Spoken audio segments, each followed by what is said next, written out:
Hello students, आज हम करेंगे लेसन नंबर 28 अलंकार। कवि अपनी रचनाओं में अलंकारों का प्रयोग करके उनके सौंदर्य में वृद्धि करते हैं। जिस साधन से काव्य के सौंदर्य में वृद्धि होती है उसे अलंकार कहते हैं। अलंकार किसे कहते हैं? जिस साधन से काव्य के सौंदर्य में वृद्धि होती है उसे अलंकार कहते हैं। अलंकार शब्द का अर्थ क्या है? अलंकार शब्द का अर्थ है आभूषण या सजावट कि जो अलंकृत करे अर्थात जो सजाए वह अलंकार है। जिस प्रकार आभूषणों से शरीर की शोभा बढ़ती है वैसे ही अलंकार के प्रयोग से काव्य में चमत्कार, सौंदर्य और आकर्षण उत्पन्न हो जाता है। अलंकार के भेद। अलंकार के दो भेद होते हैं, शब्दालंकार और अर्थालंकार। शब्दालंकार जहाँ किसी काव्य में शब्दों के प्रयोग के कारण कोई चमत्कार या सौंदर्य उत्पन्न होता है वहाँ शब्दालंकार होता है। उस स्थान पर शब्द का पर्याय रखने से यह अलंकार समाप्त हो जाता है। इसके प्रमुख भेद हैं अनुप्रास, यमक और श्लेष। दोबारा देखिए एक बार, शब्दालंकार किसे कहते हैं?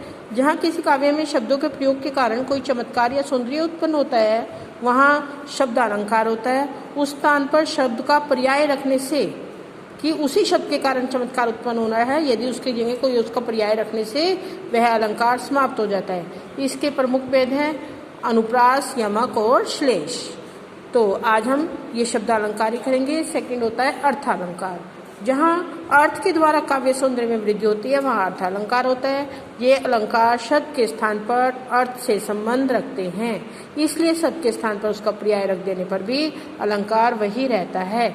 इसके प्रमुख भेद हैं उपमा, रूपक, उत्प्रेक्षा, अतिशयोक्ति या अन्योक्ति। तो आज हम करेंगे शब्दालंकार। शब्दालंकार देखिए, सबसे पहले अनुप्रास।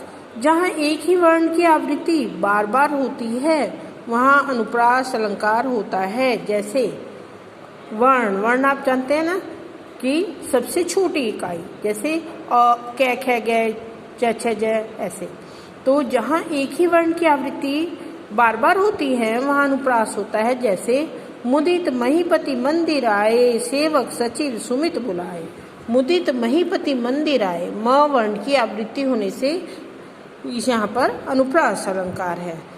यहाँ पूर्वार्ध में म की और उत्तरार्ध में स वर्ण की, और उत्तरार्ध में नेक्स्ट लाइन में स वर्ण की वृत्ति होने से, आवृत्ति मीन्स बार बार आने से यहाँ अनुप्रास अलंकार है। इसमें से आप कोई एक उदाहरण याद कर सकते हैं। दूसरा उदाहरण देखिए, तरणी तनुजा तट तमाल तरुवर बहुछाए। तरणी तनुजा तट तमाल तरुवर बहुछाए। त वर्ण की आवृत्ति होने से यहाँ अनुप्रास अलंकार है। ये इसके उदाहरण है। यदि इसमें आपको इसकी पूछी जाए कि परिभाषा दीजिए और उदाहरण दीजिए, तो ये तो है अनुप्रास की परिभाषा। जहाँ एक ही वर्ण की आवृत्ति बार बार होती है वहाँ अनुप्रास अलंकार होता है। ये क्या है? परिभाषा। और ये क्या है आपका? उदाहरण। परिभाषा और ये आपका उदाहरण। तरणी तनुजा तट तमाल तरुवर बहुछाए, एक उदाहरण। यहाँ त वर्ण की आवृत्ति हुई है। सेकंड है आपका यमक अलंकार। यह आपकी यमक की परिभाषा। यमक किसे कहते हैं? परिभाषा क्या है? जहाँ एक शब्द की आवृत्ति दो या दो से अधिक बार हो परंतु उनके अर्थ अलग अलग होते हैं वहाँ यमक अलंकार होता है। ये ध्यान रखना है कि यहाँ वर्ण आया है और यहाँ शब्द आया है। जहाँ एक शब्द की आवृत्ति दो या दो से अधिक बार होती है वहाँ यमक अलंकार होता है। लेकिन प्रत्येक बार उसका अर्थ भिन्न होता है। जैसे कनक कनकते सोगुनी मादकता अधिकाए, वा खाए बोराए जग या पाए बोराए। तो इसमें क्या है? कनक मीन्स सोना और कनक मीन्स धतूरा, एक प्रकार का अनाज। तो यहाँ कनक शब्द दो बार आया है और दोनों बार उसका अर्थ भिन्न भिन्न है, इस कारण से यहाँ यमक अलंकार है। क्या है इसका मीनिंग? देखिए, यह है इसका उदाहरण। हाँ जी, इसका मीनिंग देखिए, कनक कनकते सोगुनी मादकता अधिकाए। धतूरा मीन्स एक प्रकार का अनाज। क्या कहते हैं कि जो अनाज है उससे सोने में 100 गुना अधिक नशा होता है। वा खाए बोराए नर मीन्स क्या है कि धतूरा जो अनाज है उसको तो खाने से मनुष्य एक को नशा हो जाता है, या पाए बोराए, और सोने को केवल प्राप्त करने से ही मनुष्य को उससे 100 गुना अधिक नशा हो जाता है। समझ आ गया? तो देखिए, जहाँ कनक शब्द का 2 बार प्रयोग हुआ है अर्थात दोनों के अर्थ भिन्न भिन्न है, धतूरा और सोना। इसका अर्थ यह है कि सोना और धन में धतूरे से 100 गुना अधिक मादकता होती है, इसलिए यहाँ यमक अलंकार है। तो इनकी परिभाषा और उदाहरण, ये दोनों की परिभाषा और उदाहरण याद करने हैं। थर्ड है श्लेष।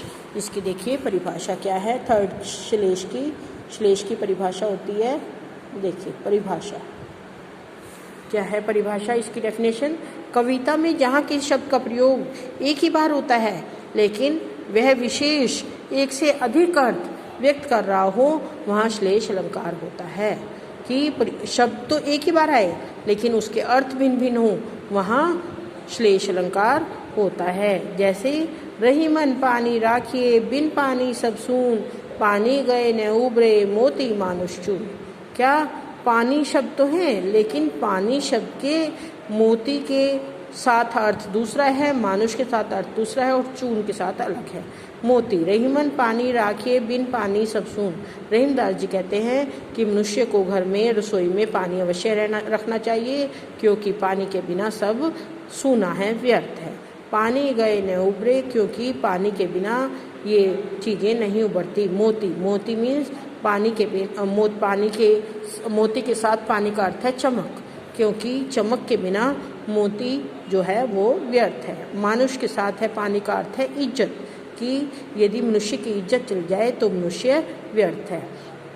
और चून मीन्स आटा, आटे के साथ पानी का अर्थ है जल, कि जो आटा है वो पानी से ही गूंदा जाता है और जल के बिना आटे की कोई भी महत्व नहीं है। मोती का महत्व चमक से ही है, उसकी मनुष्य का महत्व उसकी इज्जत से ही है, और चून मीन्स आटे का जो महत्व है वो उसकी किससे है, जल से ही है। जल से ही आटा गूंदा जाता है। इस उदाहरण में पानी के 3 अर्थ हैं। मोती के लिए चमक, मनुष्य के लिए प्रतिष्ठा या इज्जत तथा आटे के लिए जल। इस प्रकार यहाँ श्लेष अलंकार है, ये इसका उदाहरण है। तो ये सब तीनों उदाहरण और तीनों आपको परिभाषाएं ये कॉपी में लिखनी है और याद करनी है। आज के लिए इतना ही, कल हम अर्थालंकार करेंगे। Thank you, have a nice day.